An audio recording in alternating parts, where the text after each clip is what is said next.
اللہ تبارک و تعالی نے سورۃ الاعراف کی آیت نمبر 31 میں فرمایا کہ وَكُلُوا وَاشْرَبُوا، فرمایا اور کھاؤ اور پیو، وَلَا تُسْرِفُوا، حد سے نہ بڑھو، اسراف نہ کرو، فضول خرچی نہ کرو، اس لیے کہ اِنَّهُ لَا يُحِبُّ الْمُسْرِفِينَ، اللہ اسراف کرنے والوں کو پسند نہیں کرتا۔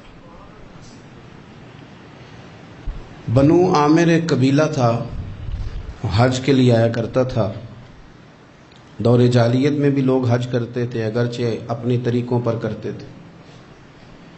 تو قبیلے کے لوگ حج کے لیے آتے تو وہ بہت کم کھانا کھاتے، جب حج پہ آتے بہت تھوڑا، گوشت اور چکنائی تو بالکل استعمال ہی نہیں کرتے تھے۔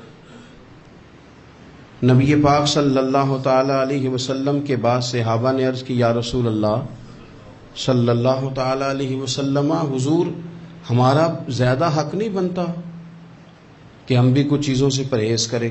اب آپ اندازہ فرمائیں کہ کچھ لوگ ایسے ہیں کہ جو روز شام کو گوشت کے ساتھ کچھ کھاتے ہیں، گوشت کھائیں گے یا گوشت ملا کچھ کھائیں گے تو ان کو پورے حج کے سارے دن ہی منع کر دیا جائے، اور چکنائی اور گھی استعمال نہیں کرنا، تو کون شخص ہے جو اس کے بغیر رہ پائے گا؟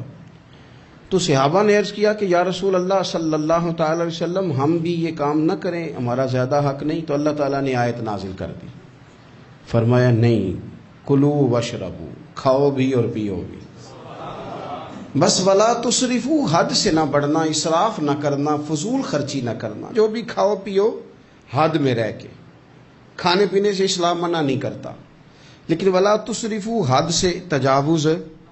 کیا معنی ہے اس کا؟ ایک معنی تو یہ ہے کہ جب تم کھاؤ تو تم حدود میں رہ کے کھاؤ گے، حلال حرام کی تمیز رکھ کے کھاؤ گے۔ تم مسلمان ہو، تمہارے اوپر کچھ ضروریات ہیں، ایسا نہیں ہو سکتا کہ جو تمہارے سامنے آیا تم کھا جاؤ۔ جو تمہارا ہے تم صرف وہی کھاؤ گے، جو تمہارا نہیں ہے تم اس کے قریب نہیں جاؤ۔ دوسرا معنی یہ ہے ولا تسرفو کا، ہمارے مفسرین نے بیان فرمایا کہ کھانے کے بعد نہیں کھانا، بغیر بھوک کے نہیں کھانا، کثرت سے نہیں کھانا، ہر وقت کھاتے رہنا، ہر وقت کھاتے رہنا، کھانے کو اپنے ذہن پہ سوار کر لینا، رات کو فیصلہ کرنا کہ ناشتے میں یہ کھاؤں گا، اور ناشتہ کرتے ہی دوپہر کے لیے کھانا منگا لینا، پلان کر لینا کہ یہ سبزی منگا لو، اور دوپہر کی ابھی ٹیبل پوری سجی ہوئی ہے اور دانتوں کے اندر وہ شخص صفائی کر رہا ہے اور ساتھ آرڈر دے رہا ہے کہ شام کو میرے لیے فلاں چیز۔ تو کوئی کھانے پینے تو نہیں نہ آیا مسلمان دنیا میں، کھانے پینے تو نہیں آیا، اور اتنا کھانا کہ اس کو سوار کر لینا۔ امام غزالی رحمۃ اللہ علیہ نے احیاء علوم کے اندر لکھا ہے کہ زیادہ کھانے سے مسائل پیدا ہوتے ہیں، شہوت زیادہ بڑھتی ہے، زیادہ کھانے سے غلط خیالات زیادہ آتے ہیں۔ اس لیے صحیح حدیث میں موجود ہے، نبی پاک صلی اللہ علیہ وسلم نے جوانوں سے فرمایا تھا کہ اے جوانوں کے گروہ، یا نکاح کر لو، اور اگر طاقت نہیں رکھتے تو روزے رکھا کرو، اس لیے کہ فاقہ شہوت کو کم کرتا ہے برے خیالات کو، یہ کمزوری لاتا ہے تھوڑی سی انسان کے جسم میں، تو خیالات کم ہوتے ہیں۔ اور پھر جب آپ اپنا پیٹ بھر لیتے ہیں، ایک تو آپ سست ہو جاتے ہیں، نیند غلبہ کرتی ہے، غلبہ نیند کا بندے کو غافل کرتا ہے۔ کیسے میں بتاؤں یہ بات، کیسے بتاؤں کہ بہت سارے پکے نمازی بھی فجر نہیں پڑھتے، سوائے اس کے کہ کھا بہت لیا ہے، اور وہ نیند کے غلبے نے صبح اٹھنے نہیں دیا۔ غفلت پیدا ہوتی ہے، شہوت پیدا ہوتی ہے، اور جب آپ کا ذوق بن جاتا ہے زیادہ کھانے کا، پھر آپ کی ذہن کی مشقت بڑھ جاتی ہے، آپ پھر زیادہ کوشش کرتے ہیں، سکون زندگی میں ختم ہو جاتا ہے، پھر یہ بھی کمانا ہے، وہ بھی کمانا ہے، یہ بھی کرنا ہے، خواہشات بڑھتی ہیں، آپ کا معاملہ آگے کی طرف نکل جاتا ہے۔ کوشش کریں زندگی کے اندر آپ اعتدال کے ساتھ، یعنی اسلام کھانے سے تھوڑی منع کر رہا ہے، کھانے سے منع نہیں کیا جا رہا آپ کو حد سے بڑھنے سے، اعتدال میں رہ کے آپ یہ کام کریں، اعتدال میں رہ کے آپ کچھ چیزوں سے بچیں، معتدل رکھیں اپنے آپ کو۔ عزیز دوست، اعتدال ویسے بھی زندگی میں وہ بندہ تنگ نہیں ہوتا جو اعتدال کے ساتھ چلتا ہے. جو درمیانی چال چلے وہ پریشان ہے. بہت زیادہ کھانا کھانے کا رواج آ گیا ہے. اور پھر یہ کہ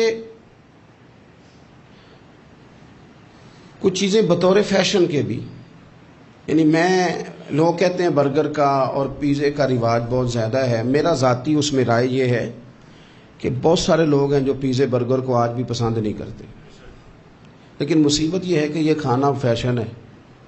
یہ نہیں کھائیں گے تو لوگ ہمیں امیر کیسے کہیں گے، نہیں کھائیں گے تو لوگ پڑھا لکھا کیسے کہیں گے، جدید دنیا کا بندہ کیسے مانیں گے اگر نہیں کھائیں گے. تو نہ کریں ایسا، سادی غذا کھائیں اور بہت زیادہ کھانا کھانے سے اپنے آپ کو بچائیں. نبی پاک صلی اللہ تعالی علیہ وسلم خزانوں کے مالک ہیں، خزانوں کے، لیکن حضور نے نا فقر اختیار کیا، تھوڑا کھایا. یہ حدیث کبھی دل کی تختی پہ لکھ لیں تو کام آئے گی. یعنی کون سا ایسا گھر ہے جس میں شام کو روٹی نہ پکے تو قیامت نہ کھڑی ہو؟ عورتیں احتجاج نہ کر دیں، بلکہ روٹی نہ پکنا تو دور کی بات ہے، بچوں کی مرضی کی نہ پکی ہو تو وہ چیزیں توڑتے ہیں. لیکن قربان جائیں، ادھر دیکھو نا، کچھ ہمارے اوپر ہمارے دین کی بھی تو ذمہ داریاں ہیں نا. ہم نبی پاک سے محبت کرنے والے ہیں، کچھ سرور کائنات کی غلامی کے بھی تو قرض ہیں نا ہمارے ذمہ. میرے نبی پاک صلی اللہ علیہ وسلم کی پیاری زوجہ ام المومنین عائشہ صدیقہ رضی اللہ تعالیٰ عنہ فرماتی ہیں، مدینہ شریف آنے سے لے کر حضور کے وصال ظاہری تک کبھی ایسا نہیں ہوا کہ ہم نے 3 دن تک مسلسل پیٹ بھر کے گندم کی روٹی کھائی ہو. 10 سالوں میں کبھی ایسا. یہ بھی تو دین ہے نا، یہ بھی تو بھائی دین ہے کہ صرف نعرے لگانا ہی دین ہے، کہ صرف یہ کہنا ہی دین ہے کہ جناب میٹھا کھا لو کھانے کے درمیان سنت ہے، مسواک کر لو سنت ہے. یہ بھی تو سنت ہے کہ مسلسل 3 دن تک حضور نے پیٹ بھر کے کھانا نہیں کھایا. کوئی مجبور ہے اس کے لیے؟ حضور مجبور ہے نبی پاک صلی اللہ علیہ وسلم اس کے لیے؟ یہ حضور کی چاہت ہے، تھوڑا کھانا کھایا جائے، کم پہ گزارا کیا جائے اور سادہ غذا کو استعمال کیا جائے. کوئی کام نہیں کر پاتے ہمارے بچے، روٹی کھاتے ہیں مرضی کی، ثقیل غذا کھاتے ہیں جو ہضم مشکل سے ہوتی، اور پھر کھاتے ہی فوراً موبائل لے کے وہ لیٹ جاتے ہیں. تو وجود کے اندر وہ صلاحیت ہی نہیں ہے کہ آگے بڑھ کے کوئی کام کر سکے. میرے نبی پاک علیہ السلام نے فرمایا کہ ہر چیز کی زکوٰۃ ہوتی ہے. ابن ماجہ میں یہ حدیث آپ کو ملے گی، ہر چیز کی زکوٰۃ ہوتی ہے. زکوٰۃ کا معنی پاک کرنے والی چیز. جب آپ زکوٰۃ دیتے ہیں تو زکوٰۃ آپ کے مال کو پاک کر دیتی ہے. فرمایا ہر چیز کی کوئی زکوٰۃ ہوتی ہے، اور فرمایا یہ جو تمہارا جسم ہے نا، اس کی زکوٰۃ روزہ ہے. روزہ اس کی زکوٰۃ ہے. گویا جب تم روزہ رکھتے ہو، حدیث ہمیں بتاتی ہے کہ پھر ہم اپنے آپ کو پاک کر لیتے ہیں. یہ بھوک وجود کو پاک کرتی ہے. آپ کے ذہن کو، یہ جس بندے میں بڑی صلاحیت ہے نا کام کرنے کی، وہ روٹی بہت زیادہ کھاتا ہے تو پردہ پڑ جاتا ہے، کر ہی نہیں پاتے کچھ. اور کھانے کے معاملے میں دیکھتا ہوں کہ شدت. میرا خیال ہے کہ شادی کے ولیمے میں جو گوشت پکتا ہے اس کے علاوہ بھی تو گوشت ہمیں ملتا ہی ہے نا. لیکن بعض لوگوں کو دیکھا جاتا ہے کہ وہ اتنا سالن ڈال لیتے ہیں کہ شاید ان کا خیال ہوتا ہے کہ آخری روٹی ہے، راج کے کھا لیں، اس کے بعد شاید چھٹی ہے تیری. بھئی آپ کیا کر رہے ہیں؟ اتنا کھا سکتے ہیں آپ جتنا آپ نے ڈال لیا ہے. اور پھر سنجیدہ قسم کے لوگ ہیں، سیانے لوگ، تو وہ کھانے پہ اس طرح مطلب اٹھ کے بھاگنا. بھئی جو چیز نصیب میں ہوتی ہے وہ تو چل کے بھی آ جاتی ہے، وہ تو اسباب اللہ بنا دیتا ہے. لیکن اپنی طبیعت کا ماحول یہ بنا لینا کہ کھانا ہی کھانا ہے، اور کھانے کے معاملے میں شکایتیں کرنا کہ مجھے جناب دیکھو فلاں آدمی کے میں گھر گیا تھا تو بوٹیاں کس طرح کی دے گیا ہے. کئی دفعہ تھوڑی سی نا بات سن کے تو بندے کا قد دیکھ کے شرم آتی ہے کہ کتنا تو بڑا آدمی ہے اور تو نے کتنی چھوٹی بات کر دی ہے، تو کیا عجیب بات کر رہا ہے. تو نبی پاک صلی اللہ تعالی علیہ وسلم اعتدال کے ساتھ کھانا کھاتے، فقر کو پسند کرتے. میرے نبی کریم صلی اللہ تعالی علیہ وسلم نے کم کھانا کھانا مومن کی علامت قرار دیا. حضور صلی اللہ تعالی علیہ وسلم فرماتے ہیں مومن ایک آنت سے کھاتا ہے، ایک آنت سے مومن کھاتا ہے، اور کافر اور منافق 7 آنتوں سے کھاتا ہے. 6 گنا زیادہ روٹی کھاتا ہے کافر اور منافق مومن سے، 7 آنتوں کے ساتھ کھاتا ہے. ہمارے ہاں تو اللہ کے فضل سے نا اب کھانا کھانے کی اور کھانا کھلانے کی دوڑ لگی ہوئی ہے. یعنی عجیب فلسفہ ہے لوگوں کا کہ 4-5 نوجوان ہیں تو کہتے ہیں آج دعوت تیری طرف ہے اور کل دعوت میری طرف اور پرسوں اس کی جانب ہے اور ترسوں اس کی جانب ہے. اور لوگ اس قدر زیادہ یہ دعوت کا شوق رکھتے ہیں، اتنا زیادہ. مثلا میرے ساتھ لوگ بڑا پیار کرتے ہیں لیکن صرف دعوت دیتے ہیں کھانے کی. تو میں کہتا ہوں آپ دعوت دینے کی بجائے ہماری دعوت قبول کیوں نہیں کرتے؟ ہم آپ کو دین کی دعوت دے رہے ہیں، وہ والی قبول کریں نا. روٹی کھا لیں جی، آ جائیں کھانا کھا لیں. تو میں کہتا ہوں اور بھی کم ہے زمانے میں لنگر کے سوا، روٹی کے علاوہ بھی بڑے کام ہیں جو کرنے والے ہیں.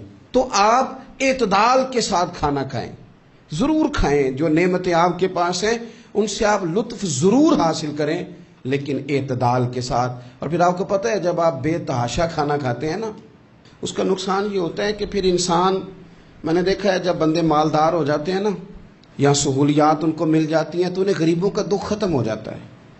اکثر امیر آدمی کے دوست بھی امیر ہوتے ہیں، پھر وہ کہتے ہیں کہاں غربت ہے پیر صاحب؟ کس نے کہا آپ کو؟ کس نے کہا آپ کو کہ لوگوں کو کپڑا نہیں ملتا؟ سارے لوگ ٹھیک ہیں. کیوں بھلا؟ اس لیے کہ وہ امیر تھا تو اب دوستی بھی امیروں کے ساتھ ہو گئی.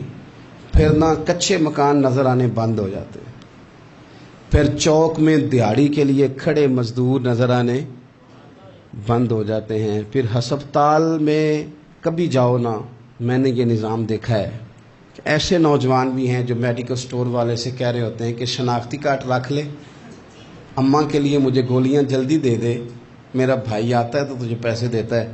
یہ لوگ بھول جاتے ہیں نا، اس لیے کہ ہم تو اب چیزیں جو ہیں وہ ہوم ڈیلیوری پہ لے رہے ہیں، پیسے ہی بڑا ہے. ہمیں کب یاد رہے گا کہ کوئی بھوکا ہے؟ ہمیں کب یاد رہے گا؟ لیکن یہ تب ہے جب آپ کبھی بھوکا رہنا سیکھے، آپ کی طبیعت میں ہو. میرے رسول پاک علیہ السلام نے فقر اختیار کیا تاکہ پتہ چلے غریب کی بھوک کی تکلیف کیا ہے. دیکھو حضرت یوسف علیہ نبینا علیہ الصلوۃ والسلام کے بارے میں امام غزالی نے لکھا ہے کہ جناب یوسف علیہ السلام نے تو غلہ جمع کر لیا تھا مصر میں. آپ نے خواب دیکھی تھی تو غلہ آپ نے جمع کر لیا، باقی سب علاقوں میں فاقہ تھا، غربت تھی، قحط تھا. مصر کے لوگ سکون کے ساتھ 3 ٹائم پیٹ بھر کے کھانا کھاتے تھے اور آپ نے سب اپنے ملک میں آسانی کی تھی کہ آرام سے کھانا کھاؤ. لیکن جناب یوسف خود ایک دن میں 1 روٹی کھاتے، بھوکے رہتے، بھوکے فاقہ کاٹتے. لوگوں نے کہا حضور آپ خزانوں کے مالک ہیں اور آپ جو ہیں وہ کھانا نہیں کھاتے، کیا مقصد ہے؟ تو آپ فرمانے لگے اس لیے نہیں کھاتا، اگر میں نے بھی پیٹ بھر کے کھانا شروع کر دیا تو پھر بھوکے لوگوں کا درد میرے سینے سے نکل جائے. پھر اس بھوک کی، او میرے بھائی اب تو گاؤں سے آ کر پڑھنے والے بھول ہی گئے ہیں کہ کس کی ماں نے کتنا زیور بیچا تھا. لوگوں کو بھول جاتا ہے جب کسی مقام پہ پہنچ جاتے ہیں، پیسہ آ جاتا ہے، عہدہ مل، بھول جاتے ہیں لوگ. فرمانے لگے اس لیے بھوکا رہتا ہوں تاکہ بھوکوں کی تکلیف کا مجھے احساس ہو، اس لیے بھوکا رہتا ہوں. اگر آپ کی طبیعت احساس والی ہے نا، احساس والی، میں کیا کروں؟ مجھے کہنے دیں یہ بات آپ کہ امیر کے فریزر میں اتنا پھل خراب ہو جاتا ہے جتنے سے غریب کی ماں کی شوگر کی 2 مہینے کی دوائی آ جاتی ہے. لیکن مجھے یہ نہیں نا بتانا چاہتا کہ فریزر خالی رہ جائے میرا. مجھے کہہ لینے دیں آپ، یہ بات کہہ لینے دیں کہ بہت سارے لوگوں کے کپڑوں کے اتنے پیسے دھوبی لے لیتا ہے جتنے کپڑوں سے شاید کئی غریب ماؤں کے دوپٹے اور چادریں بن جائیں. لیکن یہ کہ وہ کپڑے دھوبی نہیں استری کرے گا تو ہماری شان کا کیا بنے گا؟ کرو یار.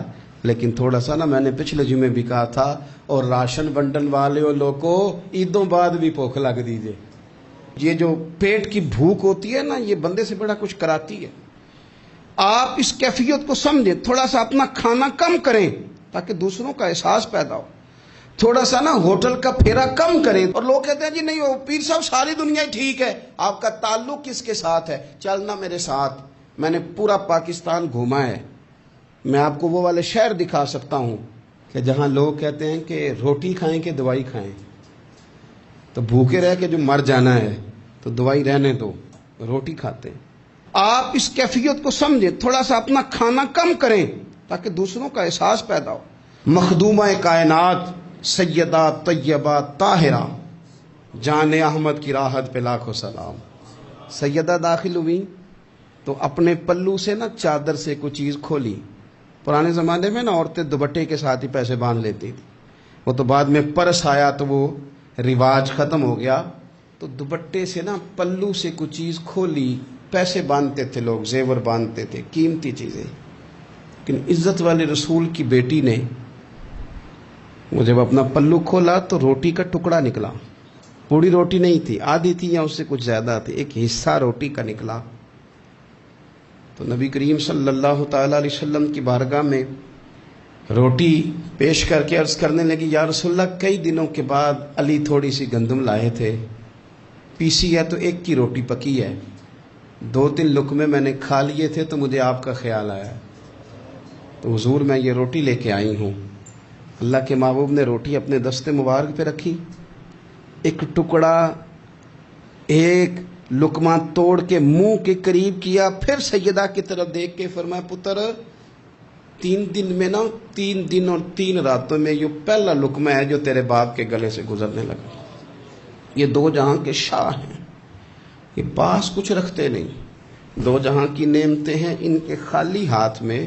حضرت عائشہ صدیقہ رضی اللہ تعالیٰ عنہ فرماتی ہیں, حضور اتنا فاقہ کرتے تھے کہ پیٹ مبارک پیچھے کمر سے جا لگتا تو میں نا ہمدردی کے ساتھ پیار سے پیٹ پہ ہاتھ پھیرتی, او غریبو نہ رویا کرو نا یار, اگر کبھی فاقہ کاٹنا پڑ جائے بڑے خوش بخت ہو, تم وہ کام کرتے ہو جو حسنین کی اماں کرتی تھی, تم وہ کام کرتے ہو جو رب کے لاڈلے محبوب کرتے تھے, تم وہ لوگ ہو.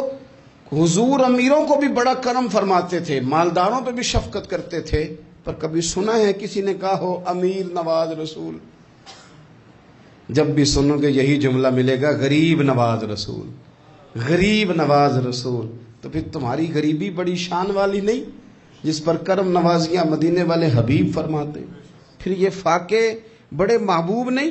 پھر یہ تھوڑا سا غریبی میں وقت گزارنا یہ بڑی عظمت والا نہیں؟ میرے عزیز, اگر زندگی کے اندر تھوڑی توجہ ہو جائے, تھوڑا سا خیال ہو جائے, تو بہت ساری ہماری جو دقتیں ہیں زندگی میں, جو آزمائشیں ہیں, وہ ختم ہو جائیں.